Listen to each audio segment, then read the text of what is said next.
सर्वलोकानां भिषजे भवरोगिणं निधे सर्वविद्यानां दक्षिणामूर्ते नमः। शिव सत्र में आप सभी का स्वागत है। आज दूसरा दिन है, तो देखते हैं सूर्य के साथ चेतना का प्रतीक। वेदाग्ना वेदाग्ना मोक्ष भूमि भाति पुराणेन शूद्र रूपे अहोधृतये माध्यम मध्यमांतर कोष्ठरोहि भ्राति। इसको देखते हैं। जैसे मैंने बताया कल कि शंकर का स्वरूप, जो भी शंकर का शरीर है, वो चंद्रमा जैसे है। जैसे चंद्रमा प्रकाश को दिखाता है, वैसे ही शंकर के शरीर जो है वो उनके तत्व को दिखा रहा है। हमारा भी शरीर हमारे अपने अंदर के गुणों को दिखा रहा है और सूर्य प्रकाश को फैलाता है।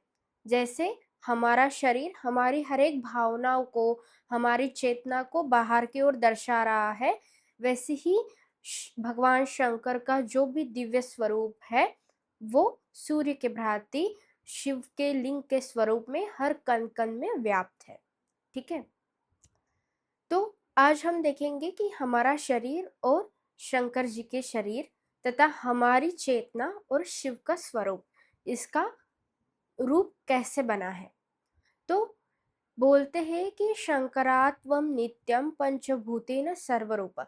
इसका अर्थ है कि शंकर का जो शरीर है वो पंचभूतों से व्याप्त है।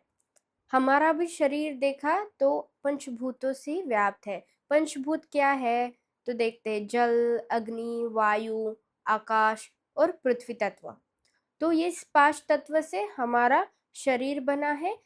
5 इंद्रिय भी रहते हैं हमारे, जो जैसे अभी हम ह्यूमन बीइंग में आए हैं हमारा शरीर है ना, तो बहुत बड़ा एक्सट्रीमली ऐसे 5-6 हाथ या 5-6 मुंह ऐसे लेके तो घूम नहीं सकते ना। तो वैसे ही उतना ज्ञान के साथ नहीं, मीडियम ज्ञान के साथ है, तो हम 5 सेंसेस ऐसे बोलते हैं। पहले के ज़माने में पंचभूत के स्वरूप से चल रहे हैं हम, ऐसे बोलते थे। तो वैसे ही हमारा शरीर जैसा पंचभूतों से बना है, वैसे ही शंकर स्वरूप का जो शरीर है वो पंचभूत से बना है। शिव का स्वरूप तत्व है। जैसे हमारी भावनाएं जो है, हमारा जो चेतना है, हमारे गुण सद्गुण है, वो शिव तत्व के साथ विलीन है। जैसे ऐसे कैसे, तो अभी देखते हैं। जैसे हमें अगर गुस्सा आ रहा है, तो दुनिया में सिर्फ आपको ही गुस्सा आता है क्या? दुनिया में बस आप ही खुश होते हो क्या? जो भी प्राणी है, जो भी मनुष्य है, उन सबको सेम प्रकार की भावनाएं हैं। जैसे कुत्ता ले लो, बिल्ली ले लो, वो भी दुखी होते हैं, वो भी खुश होते हैं, हम भी खुश होते हैं, हम भी दुखी होते हैं। तो ऐसा नहीं है कि सिर्फ आप ही अकेले इंसान हो इस जगत में जो बहुत दुखी रो रहे हो, इस ऐसा नहीं है। अभी समझ लो और खुश हो जाओ इस समय कि दुनिया में हर प्राणी, हर जीव को खुशी, दुखी, ये सब सभी भावनाओं के छोटे-मोटे जो भी उतार-चढ़ाव है वो सब होता है। तो वैसे ही शिव तत्व है जो हर एक छोटी-छोटी कणों में, हर एक हमारे भावनाओं में स्थित है। तो साक्षी और स्वरूप को देखते हैं। तो सर्वे ज्ञानी स्वरूपेणम साक्षी देहम रूप्त व्याप्तम चेतना स्वरूपः। इसका अर्थ है कि साक्षी, जैसे हम हर एक चीज के साक्षी है। हमारे आँखों के सामने हर चीज़ हो रही है। जैसे हम छोटे थे, फिर बड़े हुए, फिर थोड़े बड़े हुए, अभी जैसे जो भी आपकी उम्र है वो हो रही है ना? तो हम साक्षी हैं हमारे जीवन के लिए। हमारे आँखों से हर चीज़ हम बार-बार देख रहे हैं। कभी किसी ने झूठ बोला, कभी किसी ने बहुत सच बोला, या फिर अभी आप मुझे देख रहे हो। तो इस ज्ञान के भी, इस समय के भी हम साक्षी हैं। स्वरूप क्या है? हमारा स्वरूप जो है, हम इस जीवन में स्थित है। ठीक है, जैसे अभी मैं किसी चीज को अगर देख रही हूँ, तो मेरा शरीर इस सारी चीजों के लिए, मेरी आंखें ये सारी चीजों के लिए साक्षी है। परंतु जो भी देख रहा है वो कौन देख रहा है? मेरा अंदरूनी चेतना देख रही है, मेरा खुद का स्वरूप देख रहा है ना। जैसे आपने अगर कुछ देखा, अभी एग्जाम्पल ले लो, सुंदर फ्लावर देख लिया, तो देखता कौन है? आपकी आंखें। अच्छा कहाँ लगता है? आपके अंदर। बाहर अच्छा लगता है क्या? नहीं। बाहर कैसे उंगली ऐसे करने लगती है कि अपने आप से? नहीं, अंदर ऐसे ऐसे होता है, बाहर ऐसे ऐसे नहीं होता है। तो अंदर का जो स्वरूप है उसे हम करेंगे शिव स्वरूप, और बाहर का जो रूप है उसे कहेंगे शिव साक्षी। अर्थात चंद्र प्रकाश का साक्षी है, सूर्य प्रकाश का स्वरूप है। इसको जान लो, ठीक है। नहीं तो बोलेंगे कि प्रकाश तो दे रहा है, ये भी दे रहा है, वो भी दिखा रहा है, तो इसमें भेद कैसा है?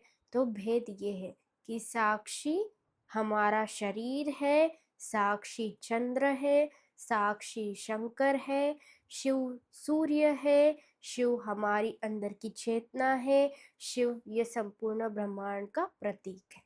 ऐसे, ठीक है। उसके बाद देखेंगे यहाँ पे हर चीज मुक्ति से बनी है।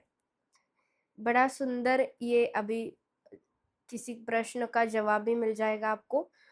बहुत लोग बोलते हैं कि मुझे मुक्ति चाहिए है ना, या फिर ये सारी चीजों से मुझे मुक्त कर दो, ये कर दो। अगर हम बारीकाई से देखेंगे तो हमारा जीवन का हर एक क्षण मुक्ति है। देखो यहाँ पे मैं बैठी हूँ, थोड़े समय में यहाँ से उठ जाऊंगी, खाली हो जाएगा। यहाँ पे हर चीज में स्पेस है, मुक्ति है। हमारे कान से हम कुछ सुन रहे हैं, बाहर जा रहा है, आ रहा है, खाली है। नाक से सांस आ रही है, जा रही है, खाली है ना। खाना खाते हैं, बाहर जाता है, सब खाली। तो सब हर चीज मुक्त है। हमारे जीवन में जो भी हम कार्य करें वो भी मुक्ति से ही हो रहा है।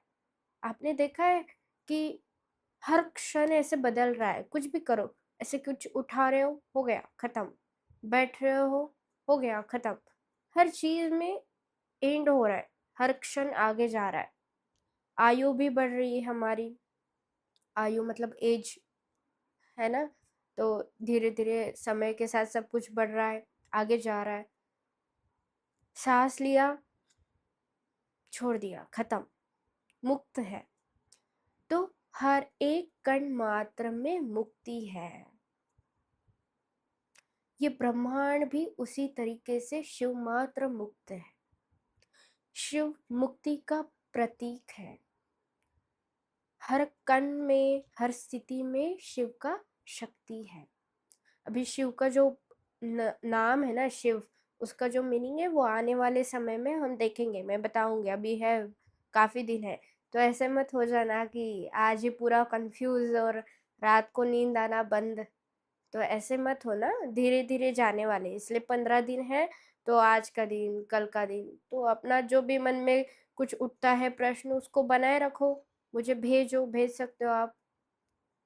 तो शिव मुक्ति का स्वरूप है। ब्रह्मांड शिव से व्याप्त है, हर कण शिव का स्वरूप है। तो बोलते हैं कणा कणानम भग्नाः सर्वे ब्रह्मांडम शिवम व्याप्तम।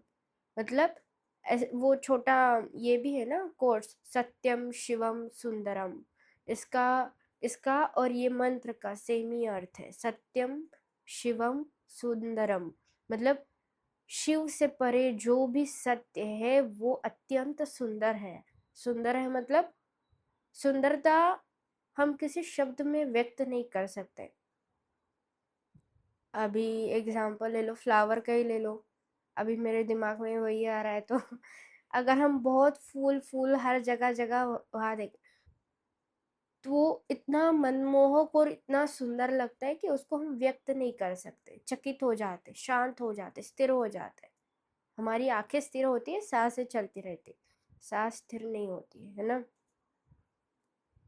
तो सत्य से परे जो शिव का स्वरूप है वो अत्यंत सुंदर है, इसलिए बोलते हैं सत्यम शिवम सुंदरम।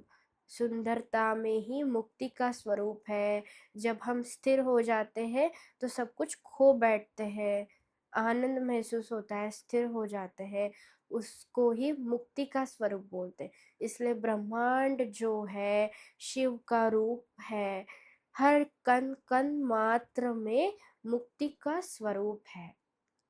इसलिए वेदाग्ना वेदांतः भूपरुषः बोलते। भूपरुषः मतलब वेदाना वेदाग्ना का अर्थ है कि जहाँ पे लिखा है, जहाँ पे नहीं भी लिखा है भूपरुषः, बट सब कुछ यहाँ है, स्थिर है, तो उसे मुक्ति का स्वरूप बोलते हैं। तो शिव का स्वरूप है मुक्ति का स्वरूप, हमारा जो स्वरूप है मुक्ति का स्वरूप। सूर्य का स्वरूप क्या है? सूर्य ही खुद स्वरूप है प्रकाश का, वो मुक्त है, हर जगह जगह वो प्रकाश फैला रहा है, कहीं अंधेरा करके नहीं रखा है। मुक्ति का अर्थ यही होता है कि हर एक स्थिति में फैल जाना, हर एक रूप में फैल जाना, फैलते ही मुक्ति का संचार होता है। तो शिव है मुक्ति का स्वरूप। आगे कुछ है क्या, देखते हैं। हाँ, तो बोला जाता है कि मुक्ति का ना ही कोई शुरुआत है और ना ही कोई अंत है। सूर्य के प्रकाश का ना ही कोई शुरुआत है ना ही कोई अंत है। यहाँ पे ऐसे मत बोलना कि सूरज तो निकलता है फिर ढलता है, सूरज नहीं निकलता ढलता है, पृथ्वी घूमती है, ठीक है। तो सूर्य के प्रकाश का ना ही कोई अंत है ना ही कोई शुरुआत है, ऐसे ही शिव का ना ही कोई अंत है ना ही कोई शुरुआत है। भला ऐसा सर्वश्रेष्ठ शरीर रूप इस पृथ्वी पे जन्म कैसे ले सकता है? पूछो, आज हम ये बैठ के थोड़ा सोचेंगे। है ना, वो पुरानी कथा है कि शिव पृथ्वी पे आए, फिर उन्होंने ऐसे किया। जिसका कोई अंत नहीं है, जिसका कोई शुरुआत नहीं है, वो इस पृथ्वी पे जन्म कैसे ले सकता है ना। तो इस प्रश्न का उत्तर हम कल देखेंगे। आज के लिए इतना ही, और आज का जो सारांश है, एंड है, उसको देखते हैं। हमारी चेतना स्वरूप है हम खुद, हम खुद मतलब हमारी आंखें, हमारा शरीर साक्षी है। सूर्य प्रकाश का स्वरूप है, चंद्र प्रकाश का साक्षी है। शंकर इस संपूर्ण ब्रह्मांड का साक्षी है, शिव इस संपूर्ण ब्रह्मांड का स्वरूप है। शिव का ना ही कोई अंत है ना ही कोई शुरुआत है, और शिव का स्वरूप संपूर्ण मुक्ति का रूप है। जैसे सूर्य का स्वरूप प्रकाश है, हमारे चेतना का स्वरूप हमारी भावनाएं हैं, वैसे ही शिव का जो भी स्वरूप है ये संपूर्ण ब्रह्मांड है। और इस संपूर्ण ब्रह्मांड का जिसका स्वरूप हो, वो इस छोटे से पृथ्वी पे जन्म कैसे ले सकता है, इसको हम कल देखेंगे, ठीक है।